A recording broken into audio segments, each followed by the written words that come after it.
नमस्कार, हस्तक्षेप में आपका स्वागत है। मैं हूं अमलेंदु उपाध्याय। दिन भर की बड़ी खबरें। अगर आपने हमारा चैनल सब्सक्राइब नहीं किया तो उसको सब्सक्राइब कर लीजिएगा, वीडियो को लाइक और शेयर कीजिएगा और वीडियो को पूरा देखिएगा और कमेंट करके अपनी राय भी दीजिएगा कि इन खबरों पर आपकी क्या राय है।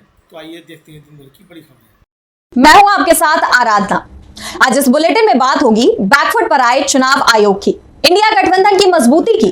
देखेंगे बीजेपी और नीतीश के लिए कैसे बड़ी चुनौती बने चिराग पासवान, कैसे नितिन गडकरी ने खोल दी मोदी सरकार की पोल। जानेंगे पूर्व सीजेआई डीवाई चंद्रचूड़ पर सुप्रीम कोर्ट की सख्ती को, और बुलेटिन के आखिर में देखेंगे क्यों भारत में बंद हुआ रॉयटर्स का अकाउंट। लेकिन दिन भर की तमाम बड़ी खबरों से पहले एक नजर आज की सुर्खियों पर। ब्रिटिश फाइटर जेट F-35 को ठीक करने पहुंचे 40 इंजीनियर, टीम तय करेगी विमान की रिपेयरिंग यही होगी या नहीं। 23 दिन पहले हुई थी इमरजेंसी लैंडिंग। अकाली नेता बिक्रम मजीठिया को मोहाली कोर्ट ने 14 दिनों की न्यायिक हिरासत में भेजा। 18 जुलाई को होगी मामले की अगली सुनवाई। आय से अधिक संपत्ति का है मामला। सुप्रीम कोर्ट जाएंगी सीएम रेखा गुप्ता, पुरानी कारों पर प्रतिबंध के खिलाफ पुनर्विचार याचिका करेंगी दायर। सीएम ने कहा दिल्ली सरकार जनता की परेशानी को मजबूती से रखेगी। सांसद खंडेलवाल ने रेल मंत्री को लिखा पत्र, नई दिल्ली स्टेशन का नाम अटल बिहारी वाजपेयी रेलवे स्टेशन किया जाए। ये तो थी सुर्खियां। अब बात आज की सबसे बड़ी खबर की। बिहार विधानसभा चुनाव से पहले वोटिंग लिस्ट के पुनरीक्षण को लेकर बवाल मचा हुआ था। चुनाव आयोग की तरफ से वोटिंग लिस्ट का पुनरीक्षण का काम शुरू भी कर दिया गया था, और इसके लिए जो नियम बनाए गए थे उस पर विपक्ष चिंता में डूब गया, क्योंकि लोगों से भारत की नागरिकता साबित करने को कहा जा रहा था। विपक्ष ने चुनाव आयोग के नियम पर सवाल उठाए, लेकिन मुख्य चुनाव आयुक्त ने साफ कर दिया कि वो फैसला वापस नहीं लेंगे। पर जैसे ही ये मामला सुप्रीम कोर्ट पहुंचा, चुनाव आयोग ने यू टर्न ले लिया। तो क्या है पूरा मामला, देखिए इस रिपोर्ट में। चुनाव आयोग ने अपना फैसला वापस ले लिया है। वोटिंग लिस्ट में नाम शामिल कराने के लिए अब बर्थ सर्टिफिकेट देने की बाध्यता नहीं रह गई है। सिर्फ फॉर्म भरकर ही उसे जमा कराया जा सकता है, और फॉर्म भरने में परेशानी आ रही है तो बीएलओ को अपने घर भी बुलाया जा सकता है।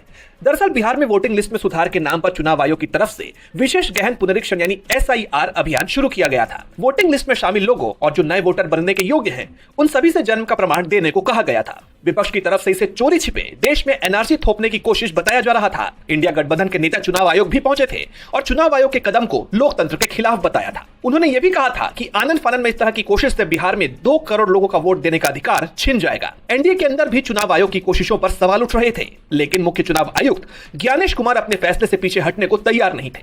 इस बीच खबर आती है कि ADR ने चुनाव आयोग के फैसले को सुप्रीम कोर्ट में चुनौती दे दी है, और उसके बाद सुबह जब बिहार के लोगों के घर में अखबार पहुंचता है तो वो हैरान रह जाते हैं। अखबार में पूरे पेज का एक ऐड छपा हुआ था जो चुनाव आयोग की तरफ से जारी किया गया है, और इसमें साफ साफ लिखा है कि पहला, गणना प्रपत्र BLO से प्राप्त होते ही तत्काल भरकर आवश्यक दस्तावेजों और फोटो के साथ BLO को उपलब्ध करा दें, और दूसरा, अगर आवश्यक दस्तावेज और फोटो उपलब्ध नहीं हो तो सिर्फ गणना प्रपत्र भरकर BLO को उपलब्ध करवा दें। गणना प्रपत्र ऑनलाइन भी भरा जा सकता है, इसके लिए QR कोड जारी किया गया है, यानी जो लोग बिहार से बाहर रहते हैं वो भी गणना प्रपत्र भर सकते हैं। इसे ऑनलाइन ही जमा कराया जा सकता है, जबकि पहले इसे बूथ पर जमा कराने के निर्देश थे। यानी चुनाव आयोग की तरफ से अपने पहले के फैसले से पूरी तरह से यू टर्न ले लिया गया है, और इसके पीछे सबसे बड़ा कारण सुप्रीम कोर्ट को ही माना जा रहा है, क्योंकि यह तय माना जा रहा था कि सुप्रीम कोर्ट चुनाव आयोग के फैसले को रद्द कर देगा। चुनाव आयोग पलटी मार गया है, जिसके चलते बिहार में एनडीए मुश्किल में दिखाई दे रहा है। दावा किया जा रहा है कि जल्दी ही सरकार भी पलट सकती है, क्योंकि जो सर्वे रिपोर्ट सामने आ रही है उसमें महागठबंधन भारी पड़ता दिख रहा है। लेकिन मीडिया और सरकार के नियंत्रण वाली संस्थाएं एक दल के समर्थन में दिख रही हैं, जिसे लेकर नेता विपक्ष तेजस्वी यादव ने तीखा हमला बोला है। तो राहुल गांधी ने बिहार सरकार की कानून व्यवस्था पर सवाल उठाए हैं। देखिए ये रिपोर्ट। बिहार में कारोबारी गोपाल खेमका की जान लिए जाने का मामला काफी गर्मा गया है, तो वहीं राज्य की कानून व्यवस्था पर गंभीर सवाल खड़े हो रहे हैं। इस घटना को लेकर बिहार में नेता प्रतिपक्ष तेजस्वी यादव ने मीडिया के एक बड़े तबके को निशाने पर लिया है। तेजस्वी का कहना है कि मीडिया के एक धड़े में हिम्मत नहीं है कि वो कानून व्यवस्था पर सवाल खड़े करने वाली गोपाल खेमका की खबर को फ्रंट पेज पर छाप सके। कहना चाहते कुछ ऐसे अखबार है विपक्ष की बात को नहीं छापते। लालू जी का राज था, राबड़ी जी का शासन था, विपक्ष का खबर पहले पढ़ने में छपता था। कहीं चींटी मर गई तो उसको दिखाया जाता था। आज बिहार में अपराध हो गया, बढ़ रहा है, लेकिन इन कायरों की हिम्मत नहीं है कि पहले पढ़ने पे छाप सके। वहीं इस मामले को लेकर कांग्रेस सांसद राहुल गांधी ने भी राज्य की कानून व्यवस्था पर सवाल खड़े करते हुए सरकार को घेरने का काम किया। राहुल ने लिखा कि पटना में व्यवसायी गोपाल खेमका की सरेआम जान लेने के मामले ने एक बार फिर साबित कर दिया है कि भाजपा और नीतीश कुमार ने मिलकर बिहार को भारत की क्राइम कैपिटल बना दिया है। आज बिहार लूट, गोली और जान लेने के मामले के साए में जी रहा है। अपराध यहाँ नया नॉर्मल बन चुका है और सरकार पूरी तरह नाकाम। दरअसल 4 जून की रात गांधी मैदान इलाके में मोटरसाइकिल सवार हमलावरों ने गोपाल खेमका की जान ले ली थी। इस घटना ने बिहार में कानून व्यवस्था की स्थिति पर सवाल खड़े कर दिए हैं। घटना के बाद भले ही औपचारिक तौर पर नीतीश कुमार ने कानून व्यवस्था की समीक्षा के लिए बैठक की और जांच तेज करने के निर्देश दिए, लेकिन सवाल ये है कि क्या ये कदम बिहार में बढ़ते अपराध को रोक पाएंगे या इस तरह की घटनाएं आगे भी सामने आती रहेंगी। तेजस्वी और राहुल के वार से बिहार का सियासी पारा गर्मा गया है। एनडीए मुश्किल में दिख रहा है और उसकी परेशानी एनडीए के दल ही बढ़ा रहे हैं। चिराग पासवान की छपरा में रैली हुई और इस रैली में चिराग पासवान ने जो बयान दिया उसने बीजेपी और जेडीयू दोनों को ही चिंता में डाल दिया है। तो क्या कुछ कहा है चिराग ने, देखिए। सियासत में विधानसभा चुनाव से पहले हलचल तेज हो गई है। केंद्रीय मंत्री और लोक जनशक्ति पार्टी रामविलास के राष्ट्रीय अध्यक्ष चिराग पासवान ने छपरा के राजेंद्र स्टेडियम में आयोजित नव संकल्प महासभा में बड़ा ऐलान किया। उन्होंने कहा कि पूछा जाता है कि चिराग पासवान चुनाव लड़ेगा कि नहीं, तो मैं बताना चाहता हूं कि हाँ, चिराग पासवान चुनाव लड़ेगा। उनकी पार्टी बिहार की सभी 243 सीटों पर चुनाव लड़ेगी। जब ये लोग ये सवाल पूछते हैं कि क्या चिराग पासवान विधानसभा का चुनाव लड़ेगा, तो आज सारण की इस पावन धरती से आप सबके सामने मैं ये कह के जाता हूं कि हाँ, मैं चुनाव लड़ूंगा। इसके साथ ही चिराग ने जोश भरे अंदाज में कहा कि हर सीट पर चिराग पासवान खड़ा होगा। इसके साथ ही चिराग ने बिना नाम लिए मुख्यमंत्री नीतीश कुमार पर जमकर निशाना साधा। उन्होंने कहा कि कुछ लोग उन्हें बिहार आने से रोकने की साजिश रच रहे हैं, लेकिन चिराग पासवान किसी से डरने वाला नहीं है। उनके इस बयान ने गठबंधन के भीतर मतभेद की अटकलों को हवा दी है। हाल ही के दिनों में चिराग बिहार में लगातार सक्रिय हैं। नालंदा में उनकी भव्य रैली के बाद अब छपरा में विशाल जनसभा ने उनके समर्थकों में जोश भरा। चिराग के तेवर और बिहार में सभी सीटों पर चुनाव लड़ने के ऐलान से सियासी माहौल गर्मा गया है। क्या चिराग की ये रणनीति नीतीश कुमार के लिए चुनौती बनेगी, ये देखना दिलचस्प होगा।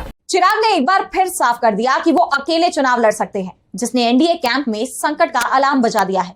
तो दूसरी तरफ मोदी सरकार के मंत्री नितिन गडकरी का भी एक बयान सामने आया है, जिसमें उन्होंने केंद्र की मोदी सरकार को कटघरे में खड़ा कर दिया। तो क्या कहा है केंद्रीय मंत्री नितिन गडकरी ने, देखिए इस रिपोर्ट में। मोदी सरकार पर विपक्ष लगातार आरोप लगाता रहा है कि वो अपने करीबियों को फायदा पहुंचाने की कोशिश करती है। जो सरकार का विरोध करता है उसके पीछे ईडी और आईटी लगा दी जाती है। सरकार की नीतियों के चलते गरीबों को कोई फायदा नहीं मिल रहा है। उन्हें सिर्फ फ्री का अनाज देकर अपने पाले में रखने की कोशिश सरकार कर रही है, जिसके चलते देश में गरीबों की संख्या बढ़ रही है और सारा धन कुछ अमीर लोगों के हाथों में जा रहा है। ऐसा नहीं होना चाहिए। ये बात मोदी सरकार में मंत्री नितिन गडकरी ने कही है। नितिन गडकरी का ये बयान मोदी सरकार के हवाई दावों की पोल खुल रहा है। ये देश में बढ़ती आर्थिक असमानता की कहानी बता रहा है, जहां अमीर और अमीर होता जा रहा है, गरीब और ज्यादा गरीब बन रहा है। नितिन के बयान से साफ है कि देश की दौलत कुछ लोगों के हाथों में जा रही है। आज देश के हालात ऐसे हैं कि देश की 40% से ज्यादा संपत्ति पर 1% अमीरों का कब्जा है। वहीं देश की 50% आबादी के पास सिर्फ 3% संपत्ति है। देश के 100 करोड़ लोग आर्थिक तंगी में जीने को मजबूर हैं। साफ है, ये आंकड़े मोदी सरकार पर विपक्ष के आरोपों पर मोहर लगाते दिखाई दे रहे हैं। गडकरी ने अमीरी गरीबी के नाम पर अपनी ही सरकार पर सवाल उठा दिए, तो सुप्रीम कोर्ट ने भी पूर्व सीजेआई डीवाई चंद्रचूड़ को लेकर बड़े सवाल उठा दिए हैं। केंद्र सरकार को पत्र लिखा है और डीवाई चंद्रचूड़ के खिलाफ बड़े एक्शन की तैयारी है। वैसे इस पर चंद्रचूड़ का भी बयान सामने आ गया है। तो क्या है पूरी खबर, देखिए ये रिपोर्ट। देश के पूर्व सीजीआई डीवाई चंद्रचूड़ को लेकर बड़ी खबर सामने आई है। सुप्रीम कोर्ट ने डीवाई चंद्रचूड़ को लेकर सख्त रुख अपनाया है। सुप्रीम कोर्ट ने पूर्व सीजीआई डीवाई चंद्रचूड़ से उनका सरकारी आवास खाली करने को कहा है। इसे लेकर सुप्रीम कोर्ट ने केंद्र सरकार को एक चिट्ठी भी लिखी है। इस चिट्ठी में लिखा गया है कि सरकार पूर्व सीजीआई से उनका पुराना आवास यानी बंगला नंबर 5 कृष्ण मेनन मार्ग नई दिल्ली को खाली करने को कहे, क्योंकि सुप्रीम कोर्ट के न्यायाधीशों के लिए ही बंगले उपलब्ध नहीं है। 4 जजों को अभी तक सरकारी बंगला नहीं मिल पाया है, इसलिए जरूरी है कि जो लोग सरकारी बंगले में रहने के योग्य नहीं है उनसे बंगले खाली कराए जाएं। मंत्रालय के सचिव को लिखे गए पत्र में सुप्रीम कोर्ट के एक अधिकारी ने कहा है कि मैं आपसे अनुरोध करता हूं कि आप बिना किसी देरी के जस्टिस डीवाई चंद्रचूड़ से बंगला नंबर 5 कृष्ण मेनन मार्ग का कब्जा ले लें, क्योंकि न केवल इसे रखने के लिए दी गई अनुमति 31 मई 2025 को खत्म हो चुकी है, बल्कि 2022 नियमों के नियम 3B में प्रदान की गई 6 महीने की अवधि भी 10 मई 2025 को समाप्त हो गई है। अब एक बात साफ हो गई है कि सुप्रीम कोर्ट के नियम के मुताबिक जस्टिस चंद्रचूड़ को टाइप 8 का बंगला खाली करना होगा। इसके बाद उन्हें टाइप 7 का बंगला भी नहीं मिल पाएगा, क्योंकि यह बंगला रिटायर सीजीआई को सिर्फ 6 महीने के लिए ही मिलता है और वो समय भी पूरा हो चुका है। अब गेंद पूरी तरह से सरकार के पाले में है कि चंद्रचूड़ को नया बंगला मिलता है या फिर उन्हें निजी आवास में शिफ्ट होना पड़ेगा। चंद्रचूड़ को अब अपना सरकारी बंगला खाली करना ही होगा। ऐसे में मोदी सरकार पर सभी की नजरें हैं कि क्या वो पूर्व सीजेआई को कोई बड़ा पद सौंपने की तैयारी में है। वैसे इस समय सबसे ज्यादा नजरें पश्चिम एशिया पर टिकी हुई हैं। ईरान के सुप्रीम लीडर खामेनेई 12 जून के बाद पहली बार सार्वजनिक समारोह में दिखाई दिए। खामेनेई के सामने आने के बाद एक बार फिर ईरान और इजरायल के बीच बड़ी जंग के संकेत मिलने लगे हैं। तो क्या है पूरी खबर, देखिए इस रिपोर्ट में। चंद्रचूड़ की जंग खत्म होने के लगभग 12 दिन बाद आखिरकार ईरान के supreme leader Ayatollah Ali Khamenei अपने गुप्त स्थान से निकलकर बाहर आ गए, लेकिन अचानक से उनका ये बाहर आना चर्चा का विषय बन गया है। जिस तरह से सीजफायर के बावजूद खामेनेई की सुरक्षा पर ईरान का खास ध्यान रहा। उनका कहना था कि इजरायल पर उन्हें भरोसा नहीं है, सीजफायर कभी भी टूट सकता है। ऐसे में खामेनेई कहां थे ये अब तक किसी को पता नहीं चल पाया। और अब जब एक तरफ इजरायली प्रधानमंत्री बेंयामिन नेतन्याहू अमेरिका के दौरे पर जा रहे हैं, तो दूसरी तरफ खामेनेई अचानक से ईरानी जनता के सामने आ गए। वैसे तो ईरान के सरकारी टीवी ने खामेनेई का जो फुटेज प्रसारित किया है उसमें वो मुहर्रम के मातम जुलूस में शामिल होते नजर आए, लेकिन ये माना जा रहा है कि खामेनेई की ये सार्वजनिक उपस्थिति इजरायल को साफ संदेश है कि ईरान किसी के भी आगे न झुका है न झुकेगा। दरअसल नेतन्याहू के इस अमेरिका दौरे को लेकर कयास है कि व्हाइट हाउस में गजा युद्ध विराम के नाम पर ईरान पर हमले की नई रणनीति बनाई जा सकती है। दावा किया जा रहा है कि ये सीजफायर अमेरिका ने इसीलिए करवाया ताकि इजरायल को वक्त मिल जाए ईरान के हमलों से हुई तबाही से निपटने का। और इस दौरान अमेरिका की तरफ से इजरायल को हथियारों की सप्लाई भी बढ़ा दी गई। और क्योंकि पिछली जंग में इजरायल और अमेरिका को ईरान के परमाणु कार्यक्रम को बंद करने में कोई सफलता नहीं मिली, ऐसे में अब नेतन्याहू ईरान पर हमला करने का प्लान बना चुके हैं और इस बार वो अमेरिका को इसमें पहले ही शामिल करना चाहते हैं, जिसके लिए व्हाइट हाउस में चर्चा होगी। लेकिन ईरान के तेवरों से साफ है कि वो भी इजरायल और अमेरिका को कड़ा जवाब देने को तैयार है। और बुलेटिन के आखिर में बात रॉयटर्स पर एक्स के एक्शन की। तो सोशल मीडिया एक्स की तरफ से रॉयटर्स इंडिया पर कार्रवाई की गई है। रॉयटर्स का एक्स हैंडल इंडिया में सस्पेंड कर दिया गया है और यह कहा जा रहा है कि सब कुछ मोदी सरकार के आदेश पर हुआ है, लेकिन मोदी सरकार इससे पल्ला झाड़ रही है। तो क्या है पूरा मामला, देखिए इस रिपोर्ट में। वैश्विक न्यूज एजेंसी रॉयटर्स का एक्स अकाउंट भारत में अचानक बंद हो गया है। एक्स प्लेटफॉर्म पर रॉयटर्स के पेज पर एक नोटिस दिखाई दे रहा है जिसमें लिखा है Reuters has been withheld in India in response to a legal demand, यानी रॉयटर्स को भारत में कानूनी मांग के जवाब में रोक दिया गया है। इस घटना ने सोशल मीडिया और न्यूज जगत में हलचल मचा दी। हालांकि सरकार के सूत्रों ने इस मामले में किसी नई कानूनी मांग से इनकार किया है। सूत्रों का कहना है कि ये कार्रवाई पुराने आदेश से जुड़ी हो सकती है जो मई 2025 में ऑपरेशन सिंदूर के दौरान जारी की गई थी। उस वक्त सैकड़ों अकाउंट्स को ब्लॉक करने की मांग की गई थी जिसमें रॉयटर्स का अकाउंट भी शामिल था, लेकिन तब रॉयटर्स का अकाउंट बंद नहीं हुआ था। अब एलन मस्क के मालिकाना हक वाले एक्स ने उस पुराने आदेश पर कार्रवाई करते हुए रॉयटर्स के अकाउंट को भारत में ब्लॉक कर दिया है। सरकारी सूत्रों ने इसे एक्स की ओर से गलती करार दिया है। एक आधिकारिक सूत्र ने कहा कि 7 मई को जारी आदेश पर उस समय कोई कार्रवाई नहीं हुई थी। अब एक्स ने उस आदेश को लागू किया है जो गलत है। सरकार ने एक्स से इस कदम की सफाई मांगी है और रॉयटर्स के अकाउंट से प्रतिबंध हटाने को कहा है। ये मामला इसलिए भी दिलचस्प है क्योंकि रॉयटर्स एक प्रतिष्ठित अंतर्राष्ट्रीय न्यूज एजेंसी है और इसका अकाउंट बंद होना कई सवाल खड़े करता है। सोशल मीडिया पर यूजर्स इस घटना को लेकर चर्चा कर रहे हैं और एक्स के इस कदम पर सवाल उठा रहे हैं। अब सभी की नजर इस बात पर है कि एक्स इस मुद्दे पर क्या जवाब देता है और रॉयटर्स का अकाउंट कब बहाल होगा। तो ये थी आज की बड़ी खबरें, दिन भर की बड़ी खबरें। आपको ये बुलेटिन कैसा लगा कमेंट करके अवश्य बताइएगा।